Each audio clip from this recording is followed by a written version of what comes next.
Então,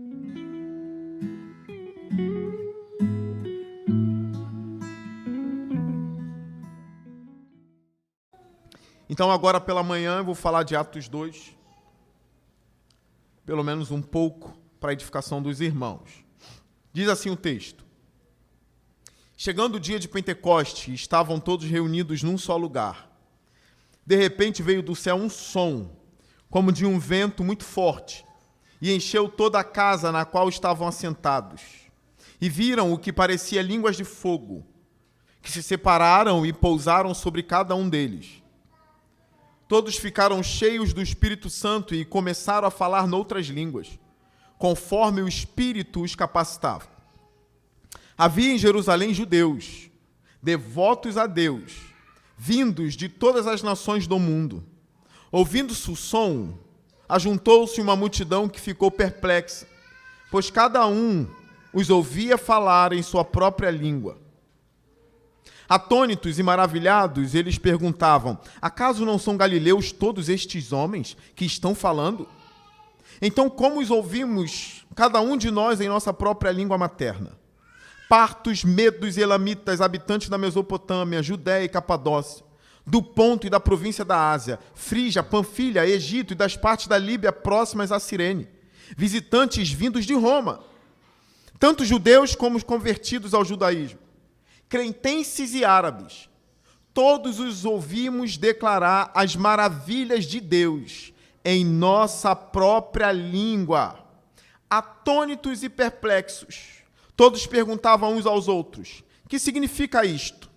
Alguns, todavia, zombavam deles e diziam: eles beberam vinho demais. Amém. Senhor Deus, fale aos nossos corações, que a Tua palavra fique cravada em nosso coração. Que esse momento seja um momento desejado e esperado pela igreja. E que o Senhor venha dar força ao pregador, pelo poder do Teu Espírito, em Cristo Jesus. Amém. Meus irmãos, todos sabem que a obra do reino do Senhor não é feita pela força do homem. Ou pelo menos eu acredito que todos os cristãos acreditam nisso. Todos os cristãos acreditam que a obra que nós fazemos, a obra que os apóstolos fizeram e que os primeiros cristãos realizaram, não foram obras feitas por homens apenas. Ou seja, da força do braço do homem. Não foi obra feita pelo poder do coração humano. A obra missionária, a obra da igreja, precisa da capacitação do Espírito Santo. Nós vemos que a vida cristã, a missão cristã, a obra que o cristão realiza, ela é absolutamente dependente do poder de Deus. Nós aprendemos com Jesus Cristo nos evangelhos que, sem Jesus, a gente não pode fazer nada. Todo passo que a igreja dá, todo passo que os missionários dão, cada sermão dos pastores, cada comunhão da igreja, cada fala poderosa é uma fala do Espírito Santo. São passos do Espírito Santo. É o agir do Espírito Santo em nós. A obra de Deus é impossível ser feita sem o poder do Espírito Santo. É por isso que lá em Atos 1, no versículo 4, está escrito assim: certa ocasião, enquanto comia com eles, deu-lhes esta ordem, Jesus comendo com os discípulos. Ele deu uma ordem: não saiam de Jerusalém. Preste atenção nisso. Não saiam de Jerusalém, mas esperem pela promessa de meu Pai, da qual lhes falei. Pois João batizou com água, mas dentro de poucos dias vocês serão batizados com o Espírito Santo. Até mesmo antes disso, quando Jesus deu a missão aos 70, nós sabemos que os 70 pregaram o reino de Deus, expulsaram demônios, curaram. Até mesmo isso não poderia ser feito sem a autoridade de Jesus. Jesus disse: eu dou autoridade a vocês. Vão, curem, expulsem demônios, preguem o reino de Deus. Eu dou essa autoridade a vocês. Isso parte de Deus para o homem. Mas Jesus vai embora. Nós aprendemos no Evangelho de João, no capítulo 14 até o 16, que de alguma forma eles se perturbam por causa da ida de Jesus. Mas ele deixa bem claro, eu vou, mas vou enviar outro em meu lugar. Enviarei o Consolador, em algumas versões, ou o advogado, que é o Espírito da verdade que o mundo não pôde conhecer, mas ele habita em vós e estará em vós para sempre. Eu vou, mas vou enviar outro em meu lugar, outro Consolador. E aqui em Atos 1 nós lemos, não saiam de Jerusalém, até que do alto sejam revestidos de poder.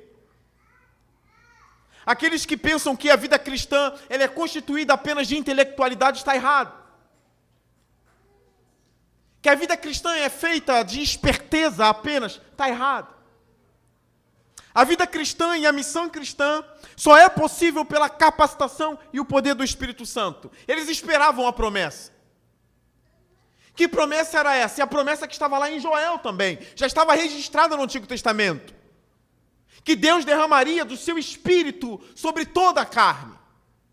Sobre os jovens, as jovens, os velhos. Toda a carne receberia porção do Espírito Santo. E aqui em Atos 2 é o cumprimento dessa promessa. Olha como Lucas escreve esse texto no capítulo 2. Chegando o dia de Pentecostes, estavam todos reunidos num só lugar. A igreja sempre junta. Os discípulos sempre juntos.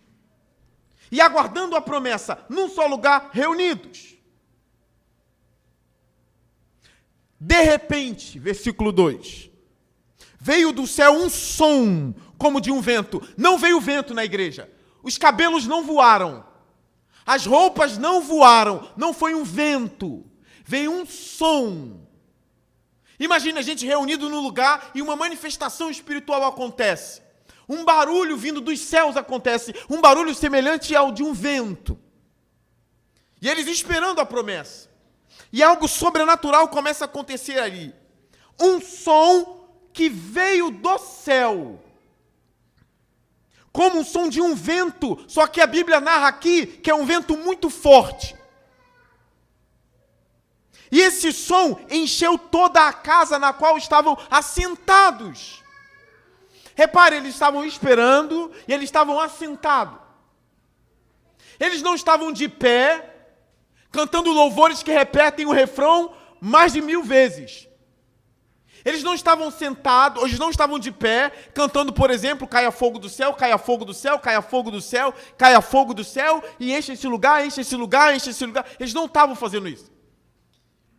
Eles estavam assentados, esperando a promessa, e de repente veio o som. Não dependente de nenhum louvor, não dependente de nenhum gesto de adoração deles, não dependente de trombetas de chofar na igreja, não dependente de uma arca da aliança na igreja. Não, os discípulos estavam assentados. Todos os crentes estavam assentados, a promessa vai se cumprir. E o som preenche toda a casa. Olha o versículo 3. E viram o que parecia línguas de fogo. E aí eles começaram a ver algo que parecia línguas de fogo. O texto parece indicar que era realmente algo visível. Eles viram isso. Que separaram e pousaram sobre cada um deles. Essas línguas começaram a pousar sobre cada um. Versículo 4. Todos ficaram cheios do Espírito. Aqui é o ponto.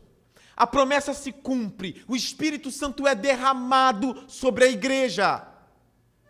O Espírito Santo visita a igreja ali com poder, com derramamento. Repara, Pilatos não está sabendo disso. Herodes não está sabendo disso. César não está sabendo disso. É um dos maiores eventos do mundo e só a igreja está presenciando. E nós veremos que algumas outras pessoas também presenciam. É um grande evento. É a descida do Santo Espírito vindo onde a igreja está. Como seria bom se a gente estivesse nesse lugar, ouvindo esse som e vendo as línguas repartidas. Todos ali, a Bíblia diz todos, sem exceção. Todos os crentes, do maior ao menor, todos ficaram cheios do Espírito Santo e começaram a falar noutras línguas. Um evento milagroso sobrenatural acontecendo na igreja, em Atos 2.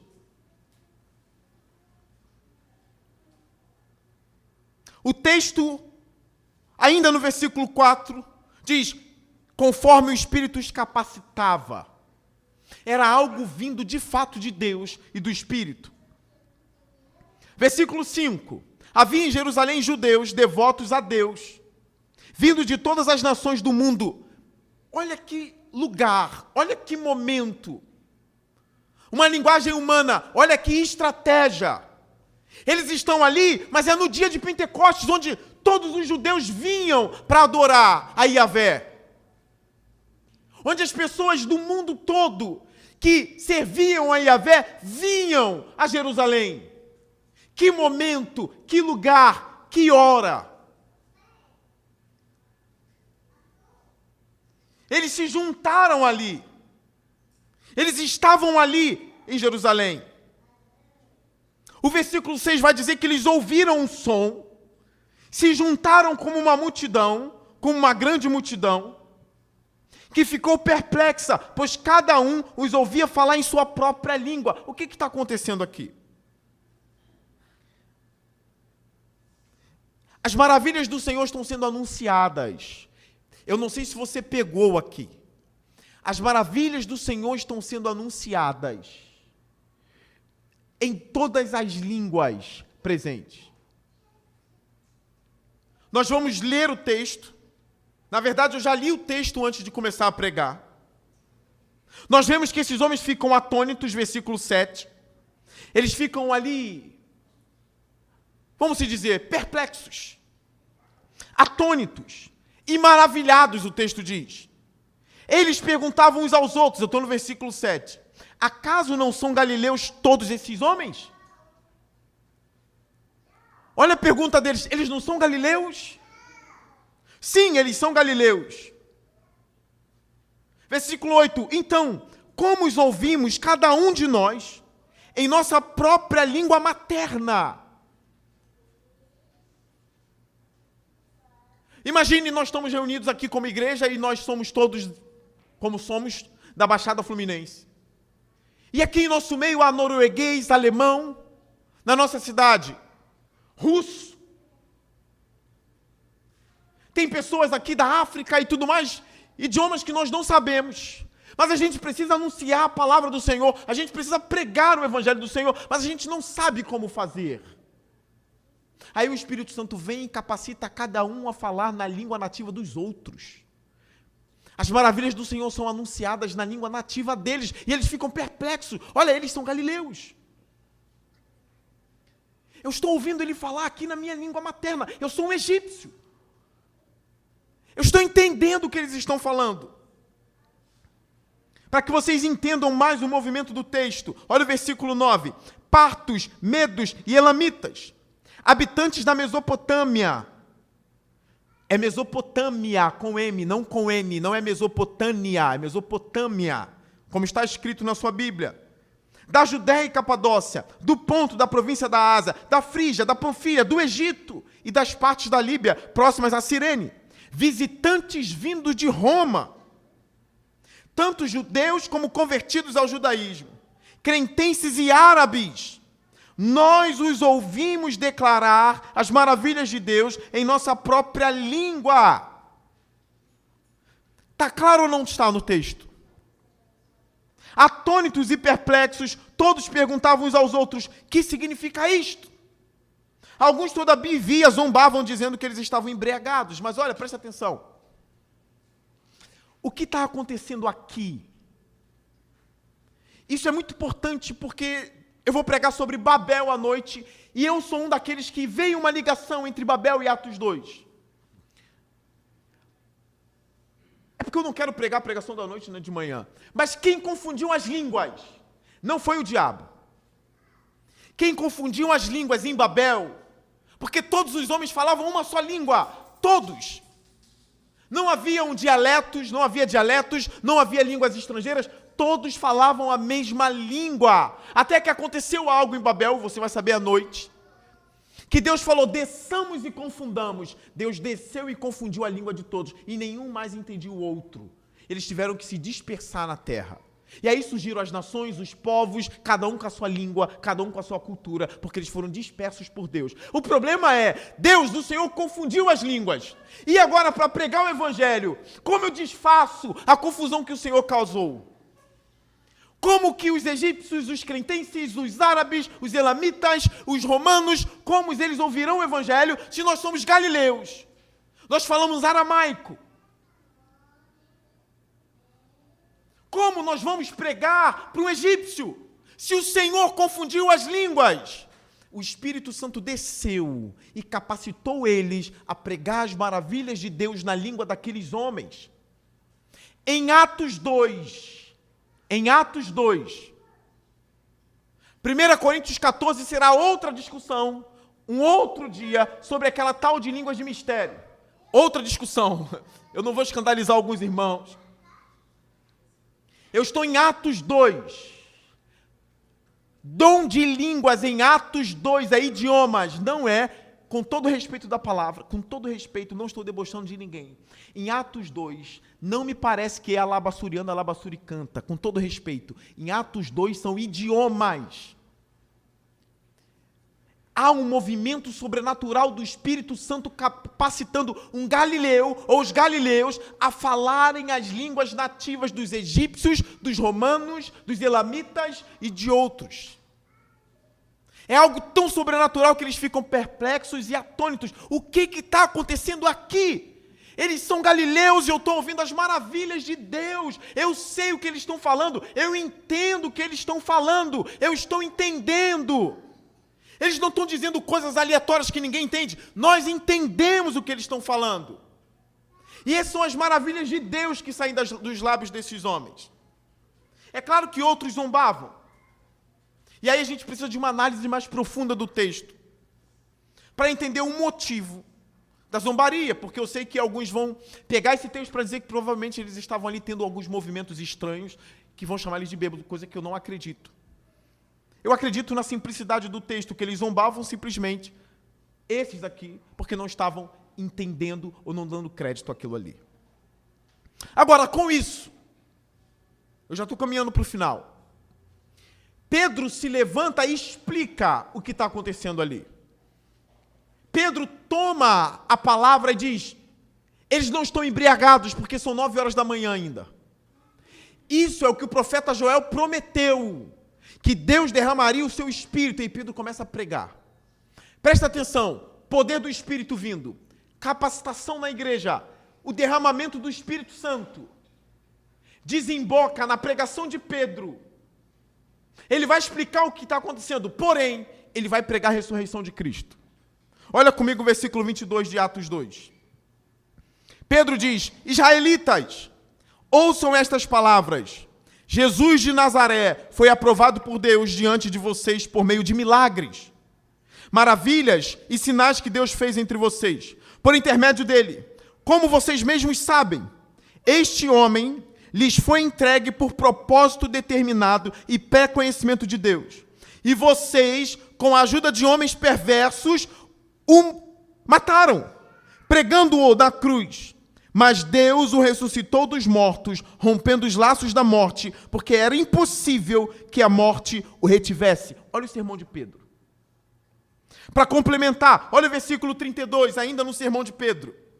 Ele diz, Deus ressuscitou este Jesus, e todos nós somos testemunhas desse fato. Agora Pedro apela para um argumento pessoal e autoritativo. Eu fui testemunha da ressurreição dele. O derramamento do Espírito, a presença do Espírito, apontando para Cristo, sempre. O Espírito vem para exaltar a Cristo e falar dele. Capacita a igreja para pregar ele. Com coragem, com ousadia. Pedro prega a ressurreição, ele diz, nós fomos testemunhas desse fato. Nós vimos ele ressuscitado. Versículo 33, exaltado à direita de Deus, ele recebeu do Pai o Espírito Santo prometido e derramou o que vocês agora veem e ouvem. Eles não receberam o Espírito para ficar dançando na igreja somente. Eles não receberam o Espírito para se fechar numa portinha e ficarem se deliciando do Espírito.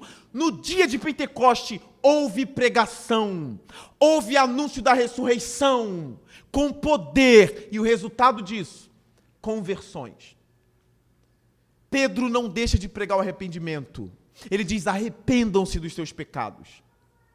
Arrependam-se, venham a Deus, venham a Cristo. Versículo 38, Pedro respondeu, arrependam-se e cada um de vocês seja batizado em nome do Senhor Jesus Cristo para perdão dos seus pecados e receberão o dom do Espírito. Querem ser como nós? Querem estar onde nós estamos? Passar pelo que nós passamos? Querem o nosso Cristo? Arrependam-se dos seus pecados. Sejam batizados para perdão dos pecados de vocês. Recebam o dom do Espírito Santo. Versículo 40, com muitas outras palavras, os advertia, insistindo com eles, salvem-se desta geração corrompida. Com muitas outras palavras, Pedro estava insistindo. Nós temos o Espírito não para nos fecharmos aqui, mas justamente para que a gente tenha poder, autoridade para anunciar o ressuscitado. Anunciar Cristo. Eu tenho poder para pregar o Evangelho. Eu tenho poder para anunciar a ressurreição de Cristo. Você tem esse poder. Você recebeu o Espírito quando creu, ou não? Recebeu ou não recebeu? Efésios capítulo 1 vai dizer, nós recebemos o Espírito Santo quando cremos. Com toda a ousadia, ele insiste com os pecadores. Salvem-se desta geração corrompida. Olha agora, que notícia linda e maravilhosa no versículo 41. Os que aceitaram a mensagem foram batizados. E naquele dia, houve um acréscimo de cerca de 3.000 pessoas. O Espírito faz a igreja crescer. O Espírito Santo está trazendo 3.000 pessoas.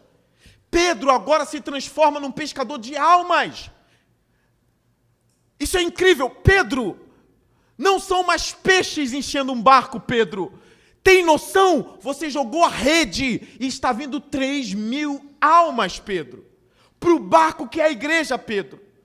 Deixa a igreja lotar de peixe. Deixa a igreja que é o barco lotar, ao ponto da gente pedir ajuda de um outro barco. Lota esse barco, pelo poder do Espírito, no poder da mensagem.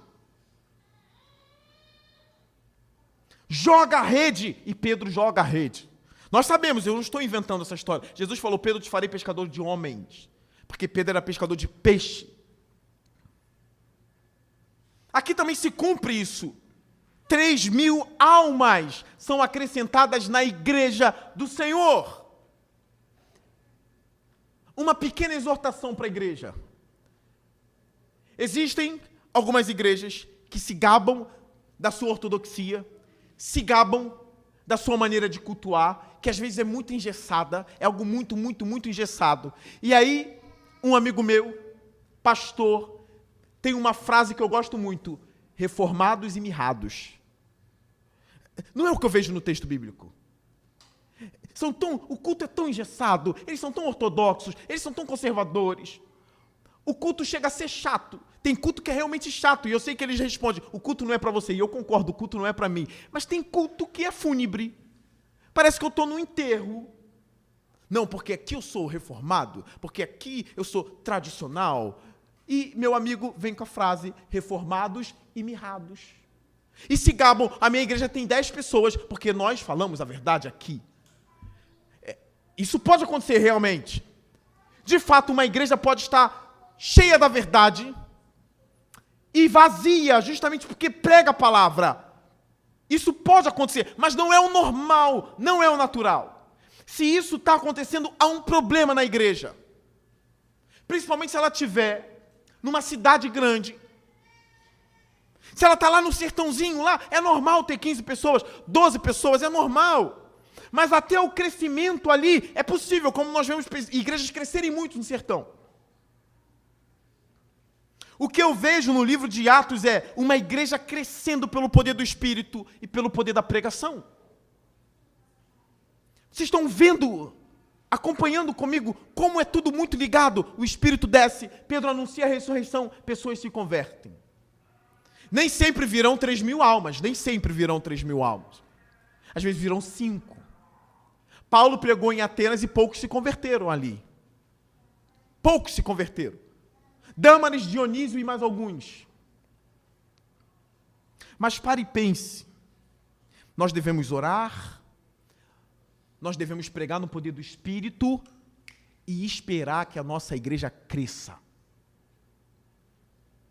Que mais pessoas ouçam o que vocês ouvem. Orar por isso. Vestir a camisa da igreja. Vista a camisa da igreja. Vista a camisa do Espírito. Ore por isso. Torça por isso. Para que pessoas se convertam e chegue mais e mais e mais e mais pessoas. Pastor, mas se chegar mais e mais e mais e mais, não vai caber. A gente se vira depois. 3.000 almas acrescentadas. A consequência disso, comunhão.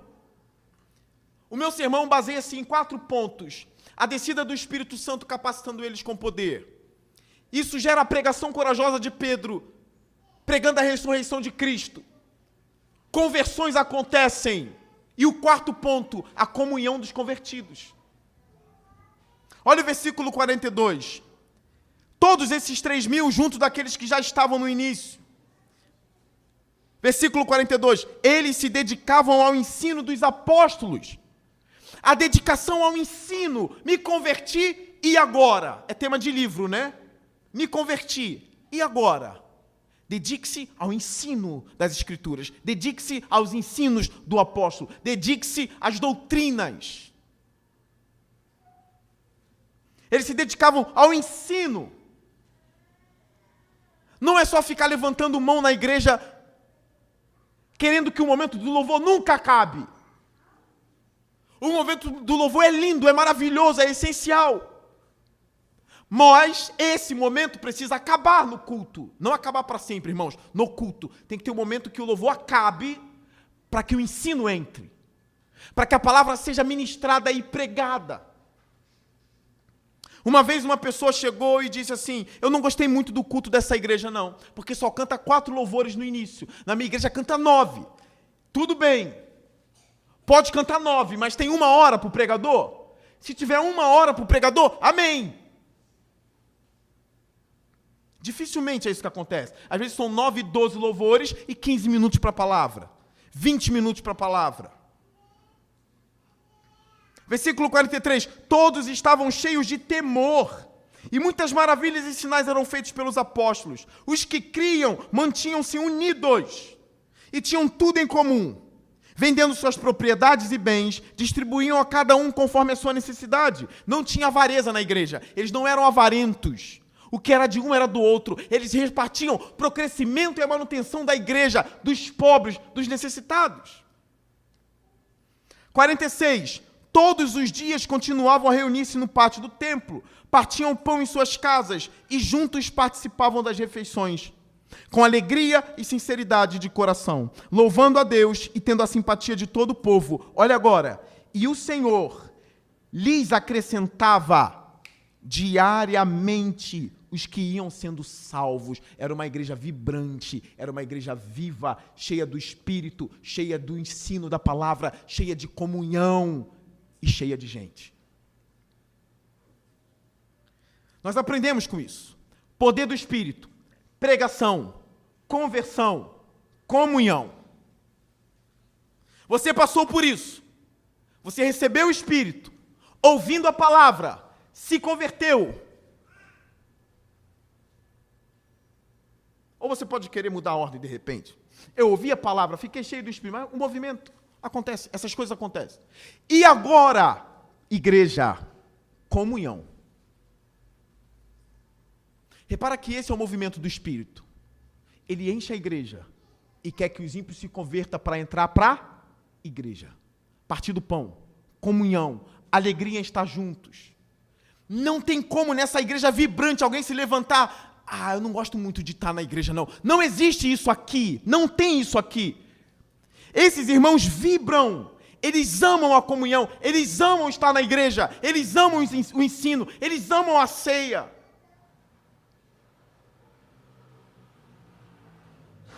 É claro que eu tinha mais coisa para falar. Venha à noite. Tem um sermão quentinho, saiu do forno, sobre a Torre de Babel.